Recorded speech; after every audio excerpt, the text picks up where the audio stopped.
오늘 우리에게 주신 하나님의 말씀은 마태복음 3장 1절에서 4절까지의 말씀입니다. 세례 요한의 이야기가 나옵니다.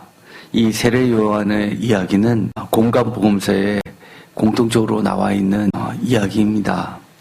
그만큼 세례 요한의 일은 예수 그리스도의 사역을 그리고 예수 그리스도의 왕되심을 선포하는 데 있어서 매우 중요한 사건입니다. 3장 1절 그때 세례 요한이 이르러 유대 광야에서 전파하여 말하되라고 하면서 세례 요한을 소개할 때 제일 먼저 그때라고 이야기를 합니다.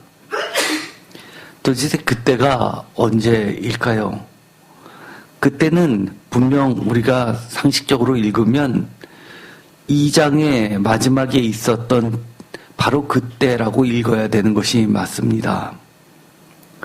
나사렛 사람이라가 칭하기 되기 위하여 나사렛으로 갔을 때라고 1차적으로는 읽을 수 있습니다. 그런데 바로 그 뒤에 말씀을 읽어보면 그때가 또 다른 의미로도 해석될 수 있음을 알 수 있습니다. 3절에 보면 이렇게 되어 있습니다. 그는 선지자 이사야를 통하여 말씀하신 자라 일렀으되 광야에서 외치는 자의 소리가 있어 이르되 너희는 주의 길을 준비하라 그가 오실 길을 곧게 하라 하였느니라 라고 하는 것을 보아서는 상징적으로는 그리고 암묵적으로는 이 그때라는 것은 주의 길을 예비하던 때라고 볼 수도 있습니다. 세례 요한을 이야기할 때 또 나타나는 말이 있습니다. 광야의 이야기를 통해서 이사야 말씀을 이야기하고 있습니다. 광야에서 외친 자의 소리라고 이야기합니다. 그리고 구체적으로 그의 모습을 설명하고 있습니다. 4절에 이 요한은 낙타털 옷을 입고 허리에 가죽띠를 띠고 음식은 메뚜기와 석청이었더라 라고 되어 있습니다. 성경책을 보면 광야에 외치는 자의 소리 바로 앞에 리을되어 있고 각주로 이사야서 40장 3절을 표시하고 있습니다. 이사야서 40장 3절을 다 같이 읽도록 하겠습니다. 외치는 자의 소리여 이르되 너희는 광야에서 여호와의 길을 예비하라. 사막에서 우리 하나님의 대로를 평탄하게 하라. 4절입니다. 골짜기마다 도두어지며 산마다 언덕마다 낮아지며 고르지 아니한 곳이 평탄하게 되며 험한 곳이 평지가 될 것이요. 5절 여호와의 영광이 나타나고 모든 육체가 그것을 함께 보리라. 이는 여호와의 입이 말씀하셨느니라. 6절 말하는 자의 소리여 이르되 외치라. 대답하되 내가 무엇이라 외치리이까 하니 이르되 모든 육체는 풀이요 그의 모든 아름다움은 들의 꽃과 같으니. 7절 푸른 마르고 꽃이 시들은 여호와의 기운이 그 위에 붐이라. 이 백성은 실로 풀이로다. 아멘. 이렇게 인용된 1절에서 7절까지 말씀 중에서 특별히 3절의 말씀을 직접적으로 인용하고 있습니다. 이 이사야서 40장은 제2 이사야서를 시작하는 말입니다. 40장부터 55장까지는 주로 회복을 이야기하고 있습니다. 그러면서 40장 1절과 2절에는 이미 하나님의 진노의 매를 갑절로 받았기 때문에 이제는 회복의 때가 왔다라고 이야기합니다. 그러면서 외치는 자의 임무는 사막에서 여호와의 길을 예비하면서 그 여호와의 길을 예비하는 게 구체적으로 하나님의 대로를 평탄케 하는 일이라고 이야기를 하고 있습니다. 그런데 신약에 와서 세례 요한이 등장하면서 예수 그리스도의 공적인 사역 이전에 먼저 세례 요한이 광야에서 여호와의 길을 예비하는 자로 그려내고 있습니다. 사실 이 세례 요한은 많은 학자들의 논란이 되고 있습니다. 매우 해석하기 어려운 부분들이 너무 많이 섞여 있기 때문입니다. 물론 이 마태복음 3장 1절에서부터 4절까지의 말씀은 매우 간단하고 쉽습니다. 한마디로 여호와의 길을 예비하는 자, 하나님의 대를 평탄케 하는 세례 요한입니다. 여호와의 길을 예비하는 구체적인 방법으로 이 세례 요한은 천국을 준비하는 자, 예수 그리스도께서 오시는 데 있어서 그 길을 준비하는 데 회개를 구체적으로 언급한 자입니다. 그런데 성경에서 보면 이 세례 요한의 이야기는 많은 이야기를 내포하고 있습니다. 먼저 구약에 보면 열왕기하에 보면 이 세례 요한을 엘리야로 이해하고 있습니다. 열왕기하 1장 1절부터 보면 아합이 죽은 후에 모압이 이스라엘을 배반하였고 2절 아합의 아들인 아하시아가 사마리아에 있는 그의 다락 난간에서 떨어져 병들매 사자를 보내어 그들에게 이르되 가서 에그론의 신 바알세불에게 이 병이 낫겠나 물어보라 라고 신하들을 보냅니다. 그러자 3절에 보면 여호와의 사자가 디셉 사람 엘리야에게 이르되 너는 일어나 올라가서 사마리아 왕의 사자를 만나 그에게 이르기를 이스라엘에 하나님이 없어서 너희가 에그론의 신 바알세불에게 물으러 가느냐라고 하면서 4절에 그러므로 여호와의 말씀이 내가 올라간 침상에서 내려오지 못할지라 내가 반드시 죽으리라 하셨다 하라 라고 지시를 내리고 엘리야가 이에 가면서 그대로 이 아하시아의 죽게 됨을 선포하게 됩니다. 그런데 그 다음 구절을 보면 그 이야기가 나오고 나서 왕이 그 전하는 신하들의 말을 듣고 도대체 그 말을 전한 자가 누구냐, 모양새가 어떠냐라고 물어보게 됩니다. 그러자 그들이 이야기하는 게 가죽띠를 띄었다라고 이야기를 합니다. 낙타털 이야기는 나오지 않지만 가죽들을 띄고 있었다. 그리고 광야에서 만났다라는 것만 듣고 이 아하시아는 그는 엘리야다라고 이야기합니다. 그것으로 봐서 구약의 학자들은 이런 이야기를 합니다. 그 당시에 이 엘리야 말고도 이렇게 광야에서 가죽들을 띄고 여호와의 사자의 역할들을 했던 선지자 무리들이 있었다고 보는 겁니다. 하나의 운동을 무브먼트를 일으켰던 집단으로 보는 겁니다. 그 대표 우두머리로 엘리야를 이야기합니다. 그들의 공통적인 복장은 가죽띠를 띠고 아주 도시 생활하고는 다르게 매우 간소화된 거의 자연인에 가까운 모습을 하고 식량도 그와 같은 식량을 먹고 있었다는 것을 알 수 있게 됩니다. 그래서 이 4절에 나와 있는 것처럼 이 요한은 낙타털 옷을 입고 허리에 가죽띠를 띠고 음식은 메뚜기와 석청이었더라 라는 것을 보아서 이 세례 요한도 엘리야의 그런 운동을 따르면서 여호와의 길을 준비했던 그 무브먼트의 앞장선 인물로 그려내고 있습니다. 실제로 역사 가운데는 이 쿰란 공동체들도 그렇게 광야에서 주님의 길을 준비했던 자들이라고 요즘에 현대학자들은 공통적으로 보고 있습니다.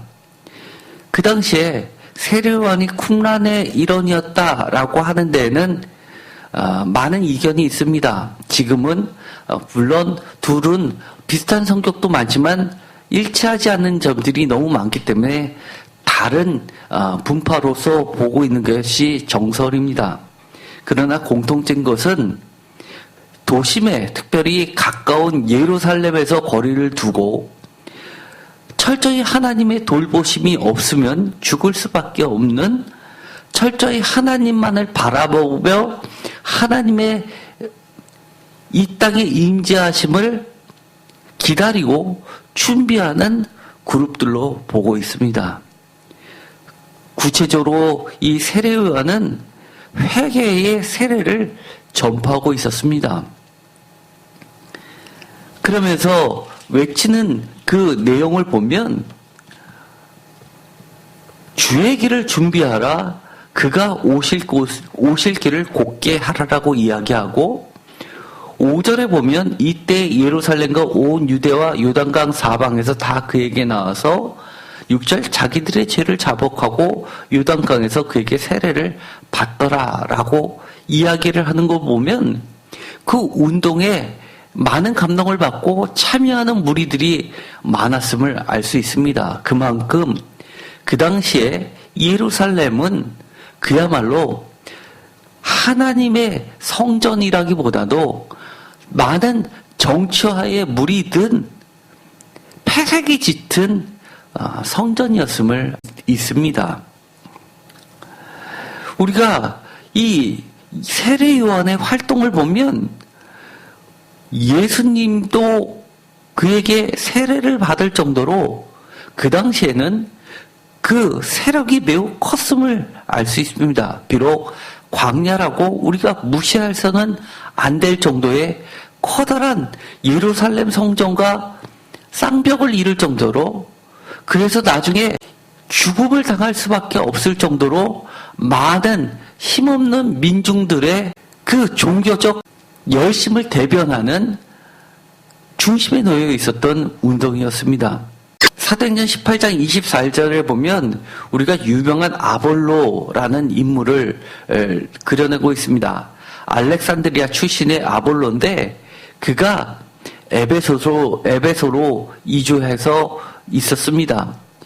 유대인이 에베소에 이르니 이 사람은 언변이 좋고 성경에 능통한 자라라고 이야기합니다.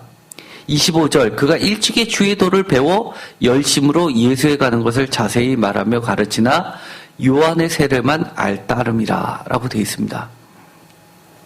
이것은 사도 바울의 이방인 전도 3차로 뻗어가는 전도 여행 가운데 만난 인물입니다. 그런데 이곳에는 요한의 세례는 알아도 예수 그리스도의 세례에 대해서는 전혀 몰랐다는 것을 알 수 있습니다.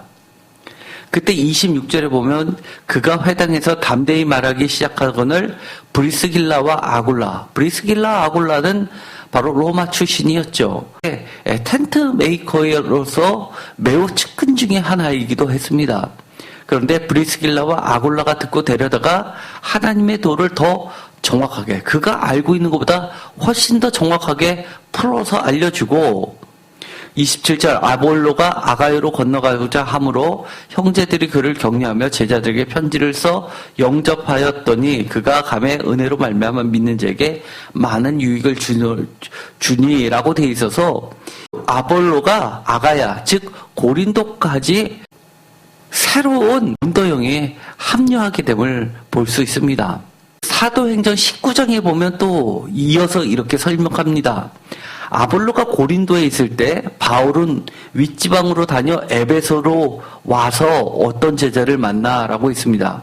아볼로는 고린도로 가고 이 바울은 다시 고린도를 떠나서 에베소로 가게 됩니다. 그런데 그때 2절을 보면 이르되 너희가 믿을 때 성령을 받았느냐 이르되 아니라 우리는 성령이 계심도 듣지 못하였노라. 에베소에서는 이 성령에 대해서는 전혀 알지 못했다고 이야기합니다. 그러면서 3절에 보면 바울이 이르되 그러면 너희가 무슨 세례를 받았느냐 대답하되 요한의 세례니라 라고 이야기합니다. 그러자 바울이 그거에 대해서 설명을 합니다. 바울이 이르되 요한이 회개의 세례를 베푸며 백성들에게 말하되 내 뒤에 오시는 이를 믿으라 하였으니 이는 곧 예수라 하거늘 5절 그들이 듣고 주 예수의 이름으로 세례를 받으니 라고 되어 있습니다.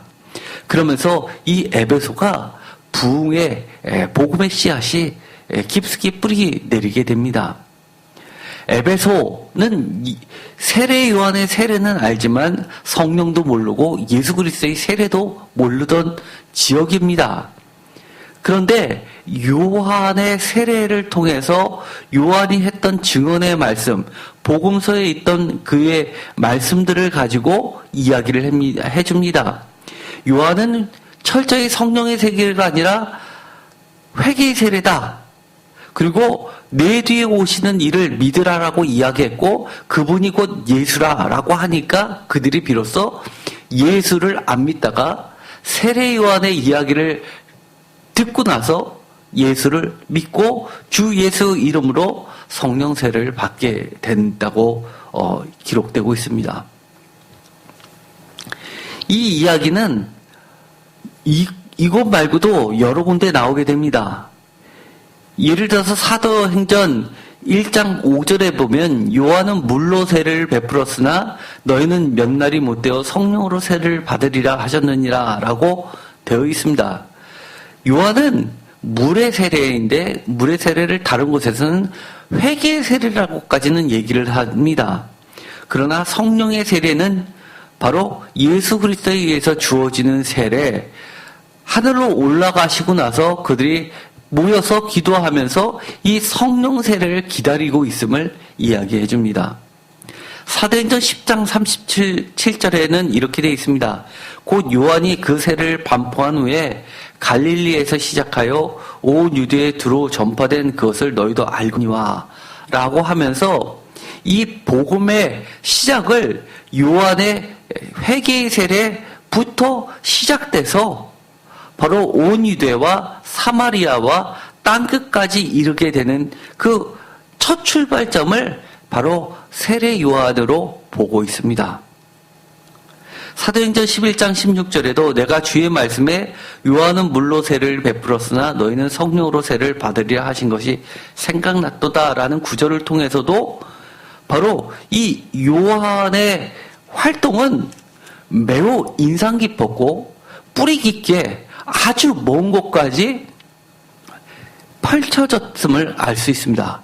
그 유명세를 보자면 예수 그리스도보다는 오히려 세례 요한이 더 많은 제자를 폭넓게 갖고 있었고 지명도도 훨씬 높았음을 우리가 간접적으로 알 수 있게 됩니다. 그렇기 때문에 이 공관복음서에서 예수님께서 공생애를 시작하기 전에 세례 요한의 세례를 받았다는 것은 많은 사람들이 생각하기에 예수는 세례 요한의 제자고 세례 요한이 시작한 그 운동에 가담했던 추종자였을 것이다 라는 것에 대해서 이 마태복음에서는 반박하고 있는 겁니다. 오히려 추종자가 아니라 세례 요한은 예수 그리스도의 길을 닦는 자라고 이야기를 하는 겁니다. 주의 길을 준비했고 그가 주 예수 그리스도가 오실 곳을 곧게 한 자라고 이야기를 합니다. 오늘은 우리가 이 말씀을 통해서 몇 가지를 깊이 생각해 볼 필요가 있습니다. 첫 번째, 이 세례 요한은 어떤 자였습니까?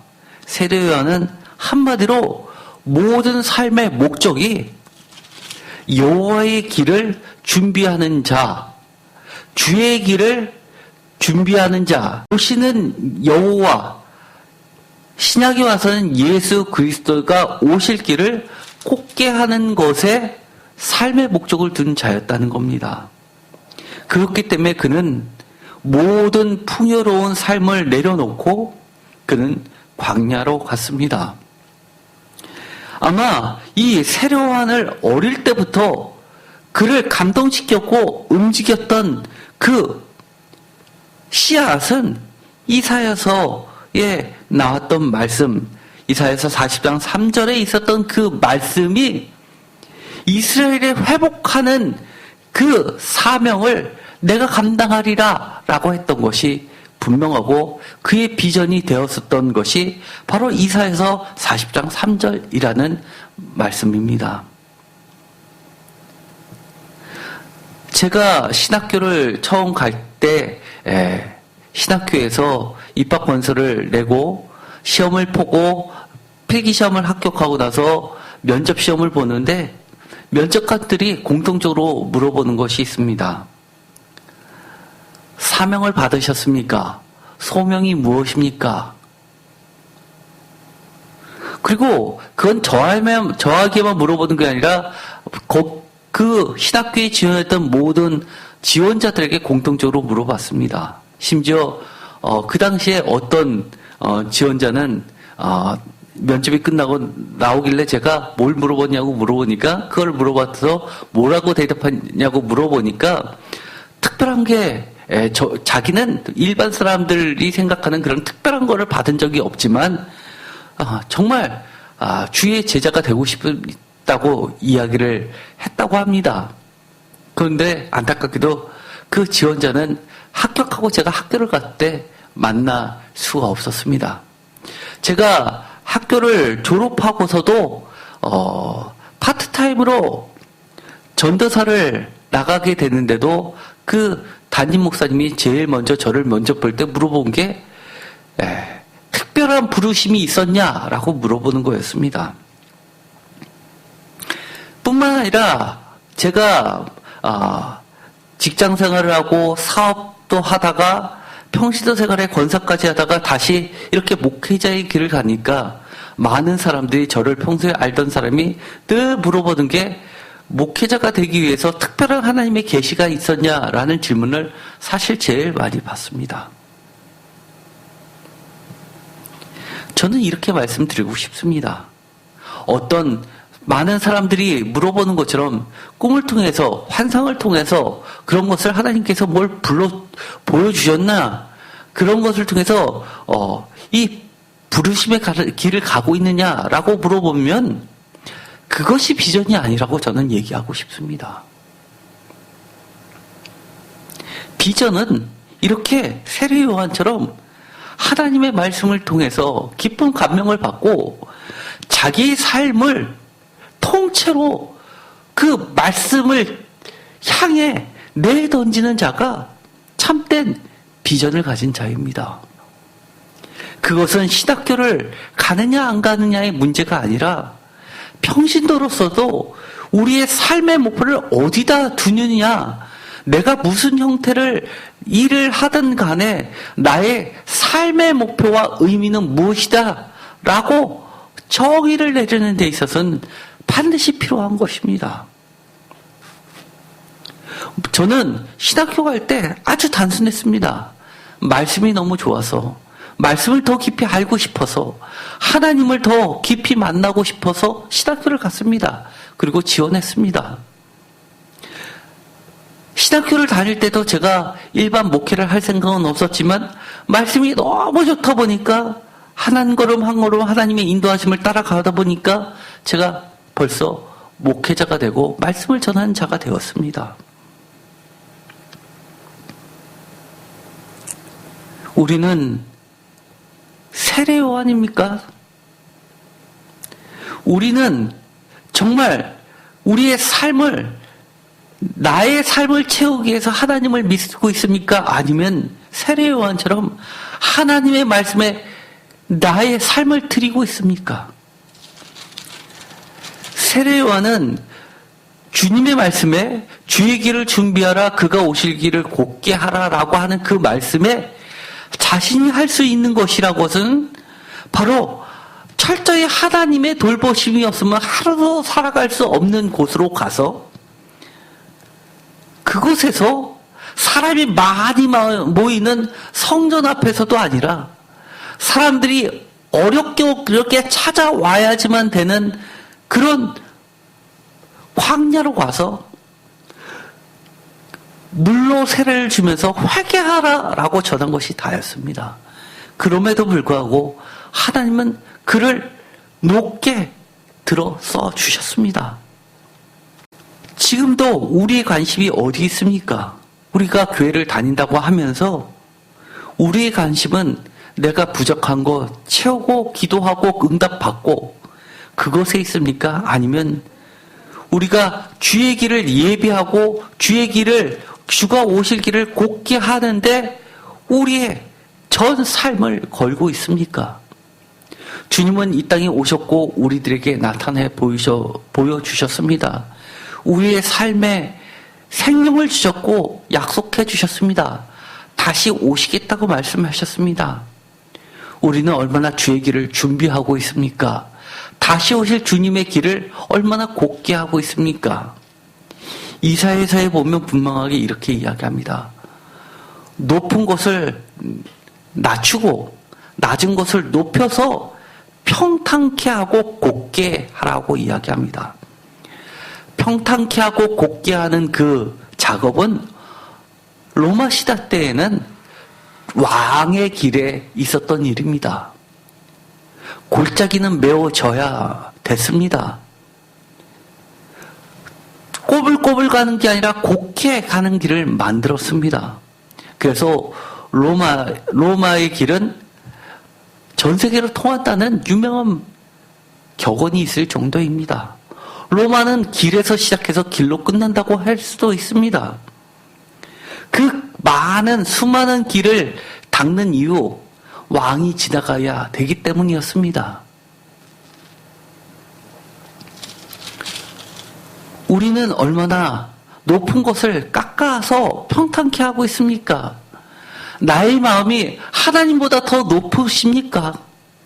그렇다면 가차없이 깎아내야 됩니다. 지금도 내가 높은 마음에 사회에서 높은 지위에 있고 돈이 많고 좋은 대학을 나왔으니까 교회에 와서도 내가 교회보다 더 높아지려고 한다면 그것은 주님의 길에 서 있는 자가 아닙니다. 그 자는 반드시 깎아져서 내팽겨쳐지고 왕의 길, 지나가는 그 길 위에 말의 발굽에 밟힐 뿐입니다. 우리가 저 낮아 있습니까?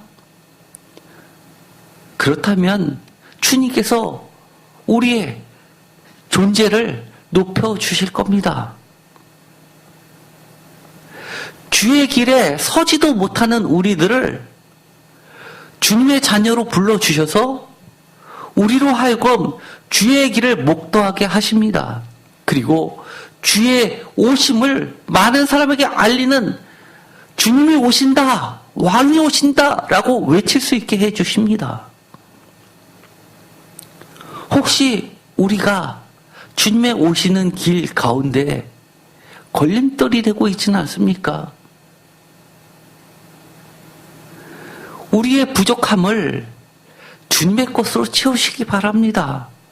주님의 사명과 주님이 주신 비전으로 우리의 길을 평탄케 하시기 바랍니다. 그래서 낮은 우리도 주님의 평탄 길에, 고든 길의 일부분이 되어야 합니다. 예수님께서 십자가의 길을 가실 때 마지막으로 예루살렘으로 입성하실 때 많은 사람들이 자신의 겉옷을 던져서 그 길에 깔았습니다. 왕이 지나가는 그 길에 우리는 우리의 모든 것을 던져서 주님의 길을 곱게 하는데, 메꾸는데, 파여진 곳을 평탄케 하는데 우리 것을 드려야 합니다. 오늘 우리는 요한이 입은 옷보다 낙타털 옷을 입고 허리에 가죽띠를 띠고 음식은 메뚜기와 석청인 이 세례 요한보다도 사실은 너무 많은 것을 가지고 치장하며 살고 있습니다. 우리는 광야에서 사는 걸 싫어하고 오히려 화려한 저 예루살렘 성전에서 살기를 원하고 있습니다. 그러나 세례 요한은 이 예루살렘 성전을 등지고 광야로 갔습니다. 오직 하나, 주의 길을 예비하고 곧게 하기 위해서입니다. 왜냐하면 천국이 가까이 왔기 때문입니다. 지금은 회개해야 하기 때문입니다. 지금은 하나님의 말씀이 이루어져야 하는 때이기 때문입니다. 오늘 이 짧은 말씀을 통해서 우리가 우리의 것을 위해서 주님마저도 나의 소유의 요술방망이처럼 채워왔다면 거꾸로 이제는 그 모든 것을 내려놓고 나를 주님의 것으로 드려야 할 시점이 왔습니다. 그것이 바로 3장 1절에 이야기하는 그때입니다. 바로 지금입니다.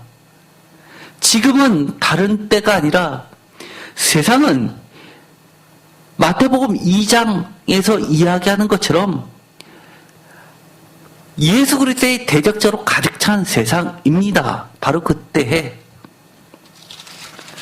지금은 주님께서 다시 오실 것을 약속하신 때입니다. 바로 그때 우리가 주님 여기 있습니다 라고 나아가야 합니다. 제가 신학교를 졸업할 때 마지막 체프 시간에 감리교의 시초가 되었던 영국 감리교 본부에서 교수님이 오셔서 설교를 하셨습니다. 그러면서 졸업생들에게 이런 얘기를 했습니다. 영국은 1800년도부터 많은 재산이 기부가 되었고 교회도 많고 재산도 많은데 목회자가 없습니다. 영국의 감리교 수는 저 아프리카 선교지보다도 훨씬 적습니다. 제가 이렇게 한국의 신학교 졸업식에 와서 강의를 하는 부끄러운 이유 중에 하나가 한국에는 아직도 하나님을 향한 뜨거운 헌신자들이 많이 있기 때문에 저 하나님의 나라를 선포하기 위해서 광야로 해외로 나가는 숫자가 점점 많다길래 차가 이곳에 와서 영국으로 와 주십사 하고 부탁드리러 왔습니다. 월급도 드립니다. 비자도 해결해 드립니다. 영어만 잘할 수 있으신 분, 영어로 현지인에게, 영국 사람에게 선교지 가서 성경 공부를 가르칠 줄 수준으로 예수 그리스도가 1, 2, 3, 4, 5 첫 단계부터 가르쳐 주실 수 있으신 분은 지원해 주십시오. 라는 이야기를 제가 들었습니다. 이제는 제가 목사가 돼서 광야 같은 개척교회를 하다 보니 한국이 그렇게 돼가는 것 같습니다. 이제 세계로 나가서 선교를 하는 것이 아니라 이 대한민국에서 개척교회를 통해서 광야에 외치는 자의 소리에 그 충실한 임무를 감당하는 것이 선교지보다 더 극심한 선교지라는 것을 깨닫기 시작했습니다. 이미 세례요한이 외치던 시대처럼 예루살렘은 헬라화가 이미 진행이 되었고 하나님을 섬기자고 하는 그 순수함은 이미 사라진 지 오래고 예수님이 말씀하셨던 것처럼 도적들의 소굴이 되었고 대한민국의 커다란 교회들은 정말 세습을 이어가면서 자신의 배만 배불리고 많은 사람들이 교회를 떠나게 만드는 자기 자신들이 주님보다 더 높아지려고만 하는 그런 시대가 되었습니다. 이제 우리는 다시금 광야에서 외치는 자의 소리, 세례요한의 소리를, 하나님 말씀 이사야서의 소리를 들어야 될 때입니다. 우리는 지금 어디에 서 있습니까? 화려한 도시에 서 있습니까? 아니면 모양은 그렇지만 이 광야에 서 있습니까? 우리는 무엇을 추구하고 있습니까?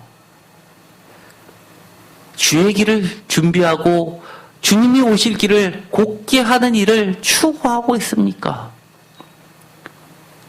우리는 지금 이 세례요한을 통해서 21세기에 세례요한이 성경책에만 나오는 먼 옛날 사람이 아니라 오늘도 우리에게 하나님은, 예수 그리스도는 주님의 다시 오실 길을 곧게 하고 준비하는 주의 길을, 그리고 그가 오실 길을 외치는 한 사람을 찾고 있습니다. 우리가 오늘 이 세례 요한이 되야겠습니다. 다 함께 기도하겠습니다. 하나님, 우리의 비전이 하나님의 비전이 되게 하여 주옵소서. 우리의 삶이 주님 오실 길을 예비하고 준비하고 곧게 하는 자가 되게 하여 주옵소서.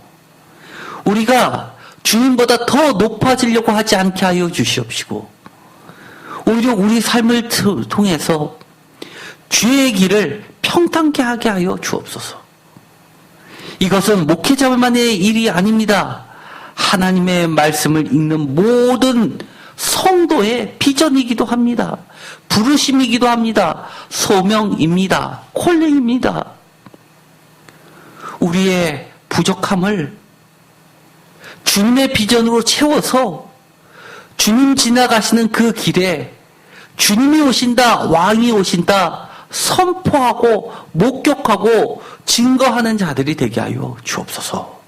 예수 그리스도의 이름으로 기도드렸습니다. 아멘.